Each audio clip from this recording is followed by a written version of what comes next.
नमस्कार. Share market Marathi या YouTube चॅनलवर आपल्या सर्वांचं हार्दिक स्वागत. IPO विषयी सर्व काही या सेगमेंटमध्ये आज आपण बघणार आहोत. विंडलास बायोटेक लिमिटेड या IPOचं विश्लेषण.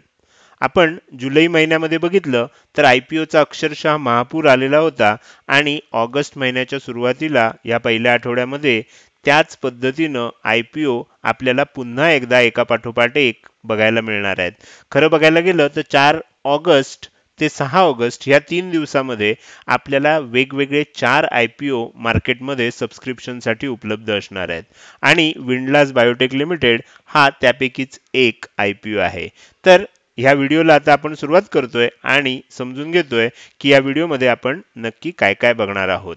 तर सुरुवातीला नेहमीप्रमाणेच प्रमोटर विषयीची थोडक्यात माहिती आपण बघणार आहोत. त्यानंतर ह्या कंपनीचं नक्की कामकाज काय आहे, कशा प्रकारचं कामकाज ही कंपनी करते त्याविषयीची माहिती घेणार आहोत. त्यानंतर आपण ह्या कंपनीचं विश्लेषण करणार आहोत आणि त्यासाठी आपली नेहमीची स्वॉट ॲनालिसिसची मेथड आपण वापरणार आहोत. त्यानंतरचा पुढचा सेगमेंट असणार आहे ज्यामध्ये आपण ह्या IPO विषयी सर्व डिटेल माहिती, त्याच्या महत्त्वाच्या तारखा वगैरे बघणार आहोत आणि सगळ्यात शेवटी आपण या IPO विषयीचं माझं वैयक्तिक मत मी तुम्हाला सांगणार आहे. तर आपण आता व्हिडिओची सुरुवात करतोय प्रमोटरच्या माहितीपासून.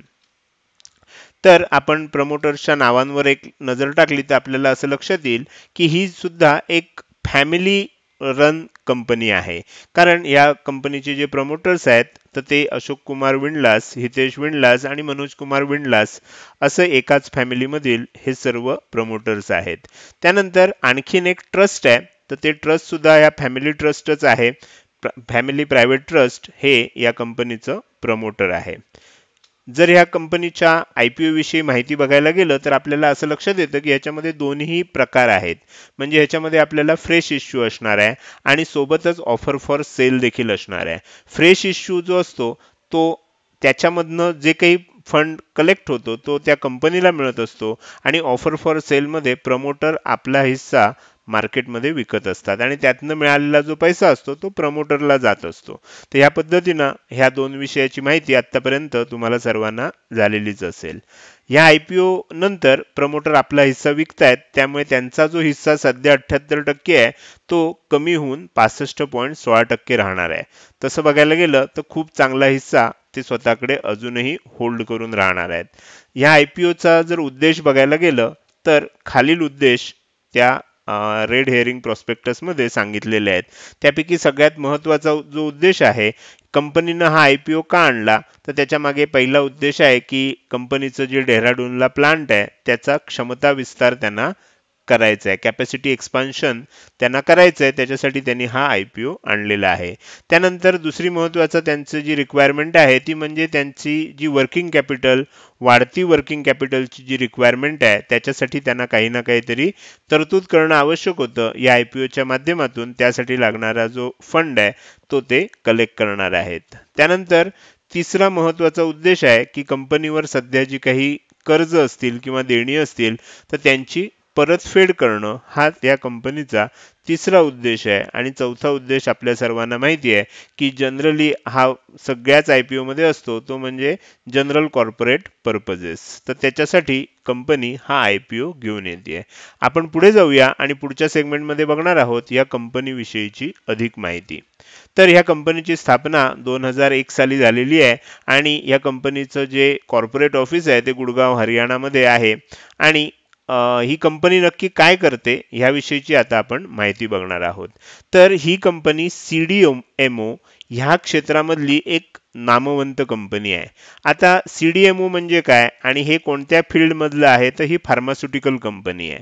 तर CDMO म्हणजे काय तर contract development and manufacturing organisation. आता ह्याचा अर्थ काय, आपण जर आपल्याला आठवत असेल तर आपण मागच्याच IPO मध्ये आपण जर बघितलं होतं त्याच्यामध्ये आपल्याला ग्लेनमार्क लाईफ सायन्सेसमध्ये आपण बघितलं होतं त्याच्यामध्ये त्यांचा हिस्सा CDMOचा थोडासा कमी होता, 8%च्या आसपास होता. तर ही कंपनी मॅक्झिमम CDMO क्षेत्रातलीच कंपनी आहे. तर या कंपनीचं नक्की CDMO म्हणजे काय हे जर आपल्याला समजून घ्यायचं असेल तर ही कंपनी काय करते, जेनरिक आणि कॉम्प्लेक्स जेनरिक औषधं जी असतात त्या औषधांच्या संशोधनापासून, त्यांचं उत्पादनापासून, त्यांच्या लायसन्सिंग पासून, त्यांच्या कमर्शियल प्रोडक्शन पर्यंतची सर्व कामं करते. आणि ही कुणासाठी करते तर दुसऱ्या कंपन्यांसाठी करते. आपल्याला बऱ्याच वेळेला ही गोष्ट लक्षात येत नाही. आपल्याला काय होतं की आपण जेव्हा एखादी वस्तू घेतो त्याच्यावर आपल्याला एक ब्रँड नेम दिसतं. आपण जर काळजीपूर्वक त्याच्यावर असणारी माहिती, त्याच्या रॅपरवर किंवा त्याच्या बॉक्सवर असणारी माहिती जर आपण वाचली तर त्याच्यामध्ये दोन गोष्टी आपल्याला लक्षात येतात. एक असतं मॅन्युफॅक्चर्ड बाय आणि दुसरं असतं मार्केटेड बाय. आपल्याला मोठ्या मोठ्या ज्या कंपनी आहेत जसं हिंदुस्तान युनिलिव्हर आहे किंवा पतंजली आहे ह्यांची प्रॉडक्ट्समध्ये जर आपण बघायला गेलो तर आपल्याला असं लक्षात येतं की मार्केटेड बाय पतंजली असतं किंवा मार्केटेड बाय हिंदुस्तान युनिलिव्हर असतं, मात्र मॅन्युफॅक्चर्ड बाय तिथे दुसऱ्याच कंपनीचं नाव असतं. ह्या ज्या कंपन्या असतात त्यांना CDMO असं म्हणतात. म्हणजे ऍक्च्युली एखाद्या वस्तूचं पूर्ण उत्पादन करण्याचं काम त्या कंपन्या करतात आणि ब्रँडिंग करण्याचं काम, आपलं नाव देऊन विकण्याचं काम ह्या दुसऱ्या मोठ्या कंपन्या करत असतात. तर ही जी कंपनी आहे ही काय करते की दुसऱ्या वेगवेगळ्या कंपन्यांसाठी वेगवेगळ्या प्रकारची जेनरिक आणि कॉम्प्लेक्स जेनरिक प्रकारची औषधं त्याचं स्टार्ट पासून एंड पर्यंत म्हणजे त्याच्या रिसर्च अँड डेव्हलपमेंट, त्याचं प्रोडक्शन, त्यानंतर औषधी कंपनी असल्यामुळे प्रत्येक औषधासाठी लायसन्सची आवश्यकता असते, ती सर्व कामं आणि तिथपासून अगदी त्याचं कमर्शियल प्रोडक्शन पर्यंत सर्व कामं ही कंपनी दुसऱ्या कंपन्यांना करून देते. त्यानंतर आणखीन एक महत्वाचं काम ही कंपनी करते ते म्हणजे त्यांची स्वतःची देखील ब्रँडेड प्रॉडक्ट्स आहेत. आता ही कंपनी नुसती दुसऱ्यांनाच ह्या सर्व प्रॉडक्ट्स बनवून देत नाही, तर ही स्वतःच्या ब्रँड नेमनं सुद्धा काही प्रॉडक्ट विकते.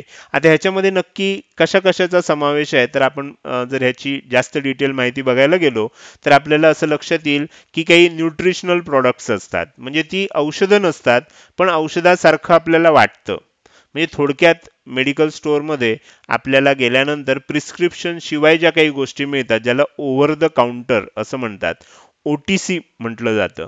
तर असे जे काही वस्तू असतात ज्याच्यामध्ये काय असतं की काही न्यूट्रिशनल कंपोनंट्स असतात, ज्याच्यामध्ये आपल्याला काही हेल्थ सप्लिमेंट्स असतात, तर अशा प्रकारचे प्रॉडक्ट्स देखील ही कंपनी बनवून आपल्याला विकताना दिसते. तर हे देखील त्यांची प्रॉडक्ट्स आहेत. त्याचसोबत आपल्याला आता जर बघायला गेलं तर आपण बघतो की कंपनीची किती व्हर्टिकल्स आहेत. म्हणजे कंपनीनं प्रोडक्शनच्या बाबतीमध्ये किती डायव्हर्सिफिकेशन ठेवलंय तर आपल्याला असं लक्षात येतं की कंपनी 3 वेगवेगळ्या व्हर्टिकल्समध्ये काम करते. कोणकोणती आहेत? एक तर आत्ताच आपण बघितलं ते म्हणजे CDMO विषयी डिटेल माहिती मी आता तुम्हाला सांगितलेली आहे. त्यानंतर आत्ता जी दुसरं पण आपण बघितलेलं आहे की स्वतःच्या ब्रँडेड प्रॉडक्ट्सचं सुद्धा ही कंपनी मॅन्युफॅक्चरिंग आणि मार्केटिंग करते. तर त्याला आपण डोमेस्टिक ट्रेड जेनरिक्स आणि OTC ओव्हर द काउंटर असं त्याला म्हटलं जातं. तर त्या प्रकारचं सुद्धा काम ही कंपनी करते. आणि तिसरी महत्वाची गोष्ट आहे ती म्हणजे तिसरं व्हर्टिकल जे आहे ते आहे एक्सपोर्ट. ही कंपनी केवळ भारतामध्येच काम करत नाही तर ह्यांची प्रॉडक्ट जी आहेत ती परदेशी कंपन्यांना आणि परदेशी कस्टमर्सना देखील विकली जातात. तर अशी 3 व्हर्टिकल्स आपल्याला या कंपनीच्या बाबतीमध्ये बघायला मिळतील. या कंपनीचा जो प्रोडक्शन प्लांट आहे तो आपल्याला डेहराडूनमध्ये आहे आणि ह्याच प्लांटचं त्यांना काय करायचं आहे, कॅपॅसिटी एक्सपान्शन म्हणजे क्षमता विस्तार करायचा आहे. आता ह्या कंपनीची जी प्रॉडक्ट्स आहेत ती कोणकोणत्या कंपन्यांना विकली जातात किंवा कोणकोणत्या कंपन्या आपल्या ब्रँड नेम खाली ह्या कंपनीची औषधं विकतात. तर त्याच्यामध्ये आपल्याला मोठी मोठी नावं लक्षात येतील जसं की फायझर ही मोठी कंपनी आहे, सनोफी ही देखील दुसरी एक मोठी कंपनी आहे, कॅडिला ह्या सर्व कंपन्या आपल्याला माहिती आहेत औषध मॅन्युफॅक्चरिंग करणाऱ्या. त्यानंतर MQR अशा अनेक कंपन्यांबरोबर ही कंपनी काय करते, डील करते. त्याचसोबत परकीय देशांमध्ये सुद्धा या कंपन्यांचे प्रॉडक्ट्स विकले जातात. तर ही झाली कंपनीविषयीची माहिती. आता आपण कंपनीचं स्ट्रेंथ, विकनेस, अपॉर्च्युनिटीज आणि थ्रेट ह्या विषयावर या 4 मुद्द्यांवर आपण कंपनीचं आता विश्लेषण करणार आहोत. तर आपण सर्वात पहिल्यांदा कंपनीची बलस्थानं काय आहेत ती बघणार आहोत. तर पहिली स्ट्रेंथ अशी आहे की ही CDMO ह्या क्षेत्रामध्ये काम करणारी भारतामधली एक सर्वात मोठी उत्पादक कंपनी आहे. म्हणजे फक्त CDMO मध्येच काम करणारे ज्या कंपन्या आहेत त्याच्यामध्ये ही एक सर्वात मोठी उत्पादक कंपनी आहे. त्यानंतर महत्त्वाची गोष्ट आपण मागच्याच एका ह्याच्यामध्ये बघितलं होतं, ग्लेनमार्क लाईफ सायन्सेसच्या IPOच्या व्हिडिओमध्ये बघितलेलं होतं की क्रॉनिक डिसीजेस जे असतात तर त्याच्या संबंधी औषधं ही कंपनी सुद्धा क्रॉनिक डिसीजेस संबंधीच म्हणजे जे जुनाट आजार असतात आणि लाईफस्टाईल संबंधित जे आजार असतात, म्हणजे लाईफस्टाईलमुळे होणारे आजार कोणकोणते आहेत तर डायबिटीज आहे, ब्लड प्रेशर आहे, तर अशा प्रकारचे जे आजार आहेत हे लाईफस्टाईल संबंधित आजार असं मानलं जातं.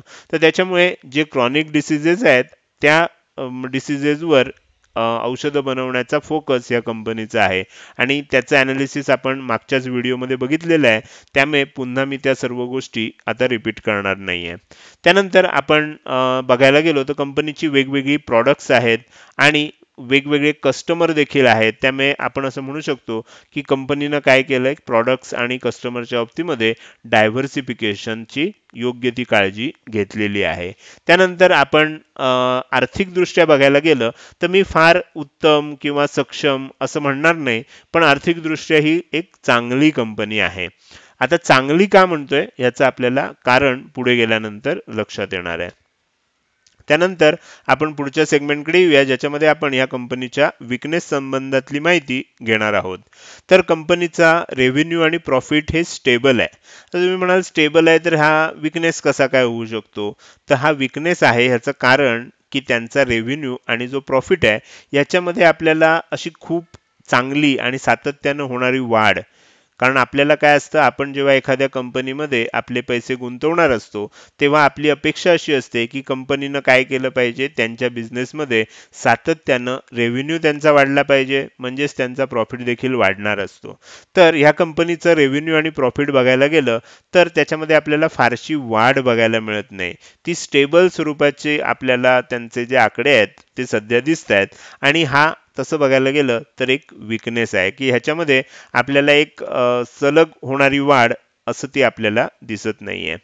त्यानंतर आपण पुढची जर विकनेस बघायला गेलो तर आपल्याला गुंतवणूक करण्याचा निर्णय घ्यायचा आहे. त्यामुळे आपण विकनेस बघताना काय करणार, त्या संदर्भातनच बघणार आहोत. तर कंपनीनं काय केलंय की नजीकच्या काळात होणारी जी वाढ आहे ती लक्षात घेऊनच कंपनीनं आत्ता व्हॅल्युएशन केलंय. म्हणजे ज्या किमतीला आपल्याला शेअर्स मिळणार आहेत तर ते त्या किमतीमध्ये नजीकच्या भविष्यकाळात होणारी वाढ कन्सिडर करूनच आत्ता आपल्याला त्याची किंमत द्यायची आहे. म्हणजे उद्या वाढणारी किंमत आजच आपण देतोय असा त्याचा थोडक्यात अर्थ आहे. आणि हे आपल्याला गुंतवणूक करण्याच्या दृष्टीनं थोडंसं आपण काय म्हणू शकतो, इन्व्हेस्टमेंटच्या दृष्टीनं हा आपल्याला या कंपनीचा विकनेस असं लक्षात येऊ शकतं.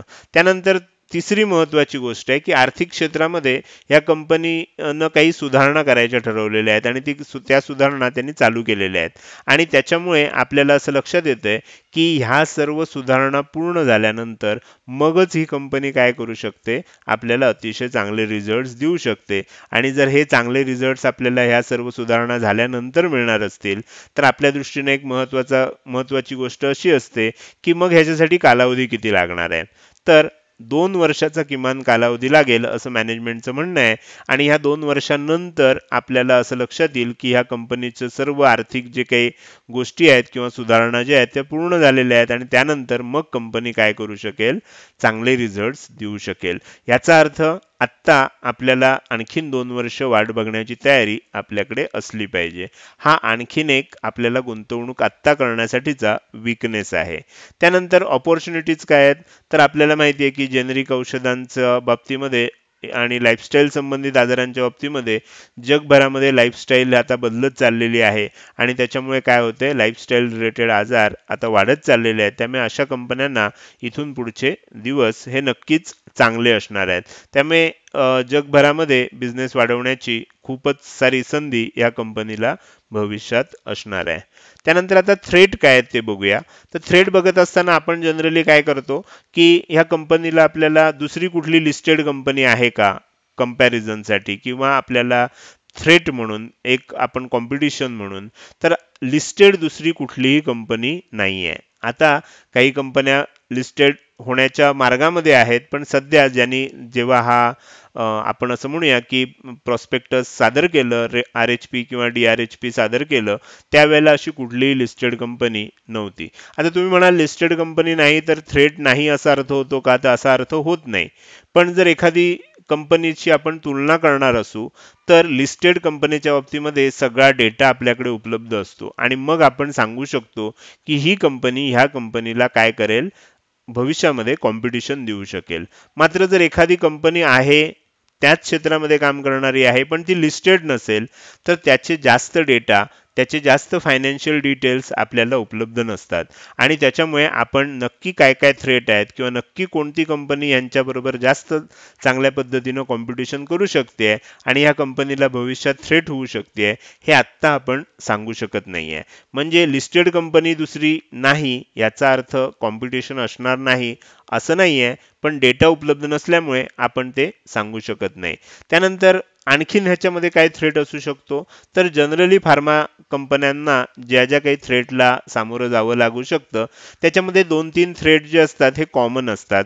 पहिला थ्रेट असतो तो म्हणजे त्यांना बऱ्यापैकी रॉ मटेरियल जे असतं ते परकीय देशांमधून, जसं की चायनासारख्या देशांमधनं त्यांना इम्पोर्ट करावं लागतं आणि त्याच्यामध्ये एक मोठा प्रॉब्लेम असू शकतो. त्यानंतर दुसरा प्रॉब्लेम असा असतो तो म्हणजे लायसन्सिंग्स. यांची पिरियॉडिकली, हे औषधं बनवणाऱ्या कंपन्या असल्यामुळे यांची पिरियॉडिकल ऑडिट्स होतात. ज्या ज्या देशांमध्ये ह्या कंपन्यांची औषधं विकली जातात त्या त्या देशांमधले जे ड्रग ॲडमिनिस्ट्रेटर कंपनी असते किंवा कंपनी म्हणण्यापेक्षा जी संस्था असते, ती संस्था आता अमेरिकेमध्ये जर बघायला गेलं तर FDA नावाची संस्था आहे. तर ही संस्था अमेरिकेत विकल्या जाणाऱ्या प्रत्येक औषधाच्या मॅन्युफॅक्चरिंगच्या ठिकाणी येऊन इन्स्पेक्शन करत असते आणि त्याच्यामध्ये जर काही प्रॉब्लेम आले तर त्या कंपनीवर वेगवेगळ्या प्रकारचे निर्बंध घालत असते. तर हे जे काही नॉर्मली कुठल्याही फार्मा क्षेत्रातल्या कंपन्यांना जे सर्वसामान्यपणे थ्रेट असतात तेच या कंपनीला सुद्धा लागू आहेत. आता आपण पुढे जाऊया आणि ह्या IPOची अधिक माहिती बघूया. तर हा IPO आपल्याला 4 ऑगस्ट ते 6 ऑगस्ट या काळामध्ये सबस्क्रिप्शन करण्यासाठी म्हणजे गुंतवणूक करण्यासाठी उपलब्ध असणार आहे. याचा जो प्राइस बँड आहे तो 448 ते 460 या प्राइस बँडमध्ये ठेवलेला आहे. मी नेहमी सांगतो की मला जर ह्याच्यामध्ये कुठल्याही IPO मध्ये गुंतवणूक करायची असेल तर मी काय करतो की सर्वाधिक वरचा जी किंमत असेल ₹460, तर ह्याच किमतीला मी अप्लाय करतो. याचं कारण असं असतं की त्या किमतीला IPO मिळण्याची शक्यता थोडीफार वाढते. या कंपनीच्या प्रति शेअर फेस व्हॅल्यू जी आहे ती ₹5 आहे. त्यानंतर याचा लॉट साईज आहे तो 30 शेअरचा आहे आणि त्याच्यामुळे आपल्याला एका लॉटसाठी ₹13,800 गुंतवणूक करणं आवश्यक असणार आहे. आणि रिटेल ट्रेडर जो असतो तो कमीत कमी एक लॉट आणि जास्तीत जास्त ₹2,00,000 इतकी इन्व्हेस्टमेंट एका IPO मध्ये एका वेळेला करू शकतो. त्यामुळे आपल्याला जास्तीत जास्त 14 लॉटसाठी अर्ज करता येणार आहे. आता ह्या IPOच्या पुढच्या महत्त्वाच्या तारखा काय आहेत, तर अलॉटमेंट हे आपल्याला 11 तारखेनंतर कळू शकेल की आपल्याला अलॉट झालाय की नाही. जनरली जी अलॉटमेंट बेसिसची तारीख असते त्याच्या दुसऱ्या दिवशी आपल्याला पिक्चर क्लिअर होतं. त्यानंतर रिफंड, तर रिफंड 12 ऑगस्टला आपल्याला 12 ऑगस्ट पासून पुढे बऱ्याच वेळेला काय होतं की रिफंडच्या तारखा आपण ज्या या व्हिडिओच्या माध्यमातून सांगतो तर ती तारीख सुरुवातीची तारीख असते, शेवटची तारीख नसते किंवा त्या एकाच दिवशी रिफंड होणार नसतो. अनेकांना असं लक्षात येतं की मध्ये काही सुट्टी आली किंवा काही कारण आलं तर साधारण पुढे 3 ते 4 दिवसामध्ये आपल्याला जर तो IPO अलॉट झाला नाही तर त्याचा रिफंड 12 तारीखच्या आधी मिळणार नाही एवढाच त्या तारखेचा अर्थ आहे. 12 तारीख किंवा 12 तारीख नंतर आपल्याला त्याचा रिफंड मिळू शकतो. 12 तारीख नंतर जर तुम्ही बघितलं तर 13 हा एकच वर्किंग डे आहे.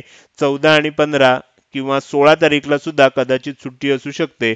त्यामुळे 3-4 दिवस आपल्याला रिफंडसाठी लागू शकतात. त्यानंतर आपण पुढे जाऊया.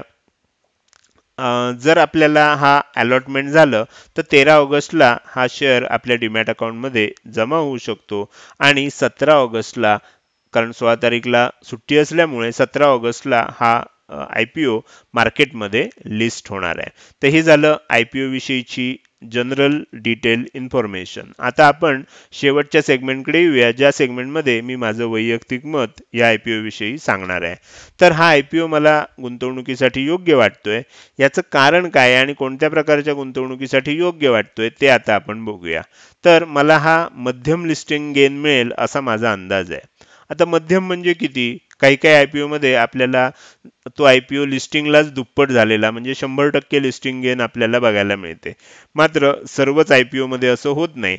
दुसरी महत्वाची गोष्ट, मी जर सर्व IPO मध्ये अर्ज करत असेल तर सर्वच्या सर्व IPO मला मिळतातच असंही काही नसतं. तर त्याच्यामुळे आपण ज्या ज्या IPO मध्ये माझं वैयक्तिक मत मी इथे सांगतोय, की ज्या ज्या IPO मध्ये मला अशी खात्री वाटते की ह्याच्यामध्ये जर आपल्याला एक मध्यम म्हणजे 20-25% 30% जरी लिस्टिंग गेन मिळाली, तर जनरली काय होतं, आपण बँकांमधले जे फिक्स्ड डिपॉझिटचे रेट बघितले तर त्याच्या तुलनेमध्ये आपल्याला खूप जास्त लिस्टिंग गेन मधनं बेनिफिट मिळू शकतो. अर्थात जो IPO आपल्याला मिळेल आणि त्या IPO न जर चांगली लिस्टिंग गेन दिली तरच आपल्याला हा फायदा होतो. मात्र जिथे जिथे होतो तिथे खूप चांगला फायदा आपला होऊ शकतो. माझा असा अंदाज आहे की 25 ते 30% पर्यंत हा IPO मला लिस्टिंग गेन देऊ शकेल. अर्थात हे सर्व IPO ला कसा रिस्पॉन्स मिळतोय आणि मार्केटची त्यावेळची कंडिशन काय आहे ह्याच्यावर देखील अवलंबून असणार आहे. पण मी असं का म्हणतोय, एवढ्या सगळ्या त्याच्यामध्ये आपण विकनेसेस बघून सुद्धा याचं कारण असं आहे की हा IPOचा साईज खूप कमी आहे. तुम्ही जर बघितलं तर साधारण 400 कोटी रुपयाच्या आसपासचा IPO आहे. इतर कंपन्यांच्या तुलनेमध्ये हा आकार लहान आहे. आकार लहान असल्यामुळे काय होतं की खूप जास्त सबस्क्रिप्शन येतं आणि त्याच्यामुळे लिस्टिंग गेन बऱ्यापैकी चांगली मिळू शकते. 25-30% मिळेल अशी आत्ता तरी मला माझं वैयक्तिक मत असं आहे. त्यामुळे लिस्टिंग गेनसाठी मी नक्कीच याच्यामध्ये अर्ज करू शकतो. त्यानंतर लॉंग टर्मसाठी सुद्धा मला चांगला वाटतोय, पण मी जसं ह्या व्हिडिओमध्ये सांगितलंय तर काही दिवस आपल्याला त्याच्यासाठी थांबावं लागणार आहे. मला जर निव्वळ लॉंग टर्मसाठी घ्यायचं असेल तर मी काही IPO मध्ये या अर्ज करणार नाही. कारण माझं मत असं आहे की 2 वर्षाचा कालावधी जो लागणार आहे त्याच्यामध्ये, मॅनेजमेंटचं तसं म्हणणं आहे, थोडाफार कमी जास्त वेळ जर लागला तर मला असं वाटतंय की IPO नंतर आपल्याला खूप चांगल्या किमतीला हा शेअर पुन्हा देखील उपलब्ध होऊ शकतो. मग मी लॉंग टर्मसाठी जर मला गुंतवणूक करायची असेल तर मी नक्कीच याच्यामध्ये IPO साठी त्याच्यामध्ये अर्ज करणार नाही. IPO साठी जर मी अर्ज करणार असेल तर माझं एकच त्याच्यामधलं ध्येय असणार आहे, ते म्हणजे मला लिस्टिंग गेन मिळेल आणि त्या उद्देशानं मी या IPO मध्ये नक्कीच अर्ज करू शकतो. अर्थात याबरोबर एक स्टँडर्ड डिस्क्लेमर देणं आवश्यक आहे की इथे जे काही मत सांगतोय हे 100% माझं मत चुकीचं देखील असू शकतं. मी केवळ माझं मत सांगतोय, मी काही कुणाला गुंतवणुकीचा सल्ला देत नाहीये. माझं मत म्हणजे गुंतवणुकीचा सल्ला आहे असा कृपया कुणीही गैरसमज करू नये. तुम्हाला जर गुंतवणूक करायची असेल तर तुम्ही तुमची गुंतवणूक तुमच्या स्वतःच्या विश्लेषणावर आणि तुमच्या आर्थिक सल्लागाराच्या मदतीनंच करणं आवश्यक आहे. माझ्या मते या व्हिडिओमध्ये आता आपण इथेच थांबूया. हा व्हिडिओ कसा वाटला हे कमेंट करून नक्की सांगा. आवडला असल्यास लाईक करायला विसरू नका आणि तुम्ही अजूनपर्यंत शेअर मार्केट मराठी या यूट्यूब चॅनलला सबस्क्राईब केलं नसेल तर आत्ता ताबडतोब सबस्क्राईब करा आणि त्याच्या शेजारी असणाऱ्या बेल आयकॉनला क्लिक करा आणि ऑल नोटिफिकेशन निवडा. म्हणजेच ह्यासारखे ज्ञानवर्धक व्हिडिओ तुम्हाला इथून पुढे नक्कीच वेळच्या वेळी बघायला मिळतील. मी आपली रजा घेतो. पुन्हा भेटूया पुढच्या IPOच्या व्हिडिओच्या निमित्तानं. तोपर्यंत धन्यवाद.